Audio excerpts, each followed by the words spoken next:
کہ جس طرح کا سلوک یہ حکومت کر رہی ہے اپنے نظر بندوں اور قیدیوں کے ساتھ وہ بڑا تشویشناک ہے، اور خواتین کے ساتھ خدیجہ شاہ کو اور صنم جاوید کو جس طرح وہ اب کوئٹہ لے گئے، یہ ایک انہوں نے ایک نیا کام کیا ہے، پہلے کبھی نہیں ہوا تھا۔ پہلے ہوتا تھا جرم اگر ہوا ہے سول لائنز تھانے میں تو عمارت کو آپ چاہے آسمان تک لے جائیں وہ سول لائنز تھانے میں ہی کا کیس رہتا تھا۔ اور اب یہ کرتے ہی ہیں کہ جو ایک بندہ کوئٹے میں بیٹھا درخواست دے دیتا ہے، وہ کہتا ہے جی ہوا تو کام ادھر ہے لاہور میں، لیکن مجھے یہاں تکلیف ہوئی ہے، یا میں اس سے سہمت ہو گیا ہوں، اتفاق کر گیا ہوں ان بلوائیوں سے جو وہاں تھے، میرے یہاں جذبات ہو گئے یا ارد گرد کے ان لوگوں میں جذبات پیدا ہو گئے، تو پرچہ وہاں بھی ہو جاتا ہے، وہ پرچہ 100 جگہ ہو جاتا ہے۔ اعظم سواتی کو اٹھائے لیے پھرتے ہیں، اسی طرح دیگران کو لیے پھرتے ہیں۔ یہ ایک نئی چیز، یہ ممکن نہیں ہے، نہ تعزیرات پاکستان کے تحت، نہ فوجداری ضابطہ فوجداری کے تحت یہ ممکن نہیں ہے۔ یہ بھی بالکل اللیگل طریقہ کار ہے، اور ایک پرچہ ایک واردات ایک تھانہ، ایک پرچہ ایک واردات ایک تھانہ، یہ بنیادی اصول ہے، اور اس سے پھیلایا نہیں جا سکتا کہ ہماری عدلیہ میں ابھی تک کہیں نہ کہیں جسٹس AR کارنیلیس کی روح باقی ہے، اور محترمہ مسرت جسٹس میڈم جسٹس محترمہ مسرت ہلالی کی شکل میں وہ قبیلہ جس قبیلے سے تعلق AR کارنیلیس کا تھا، وہ بھی مائنورٹی میں ہی ہوتے تھے، جس قبیلے سے تعلق دوراب پٹیل جسٹس دوراب پٹیل کا تھا، جو ذوالفقار علی بھٹو شہید کو بری کرنے والی مائنورٹی تھی، جس قبیلے سے تعلق رانا بھگوان داس کا تھا، جن کو پلیٹ پہ رکھ کے تشتری پہ رکھ کے کہا گیا، بار بار کہا گیا کہ آپ چیف جسٹس کا حلف اٹھا لیں۔ انہوں نے کہا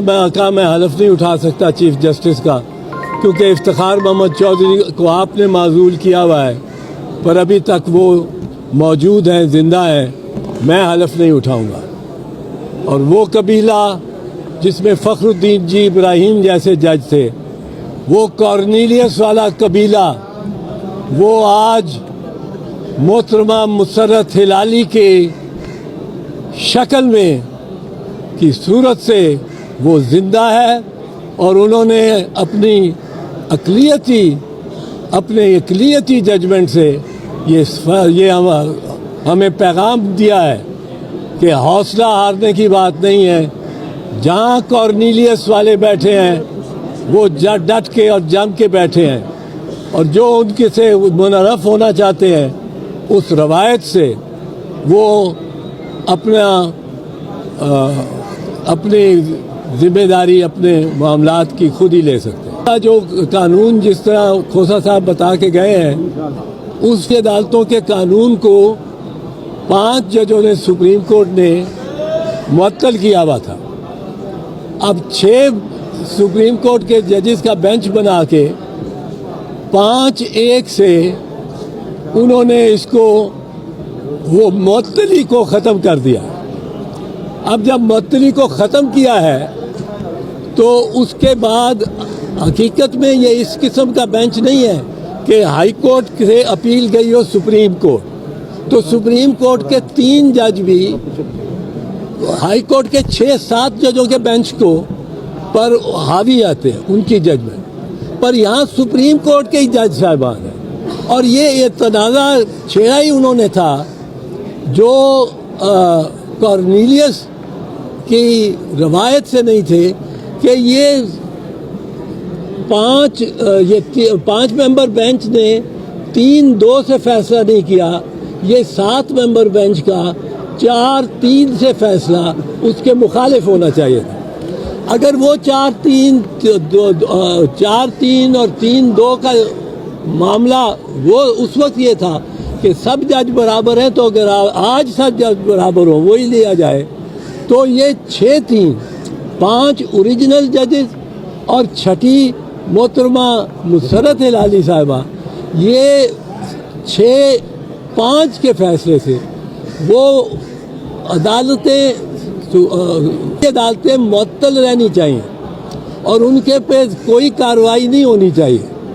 کارروائی ہوگی تو وہ خلاف آئین اور خلاف قانون ہوگی.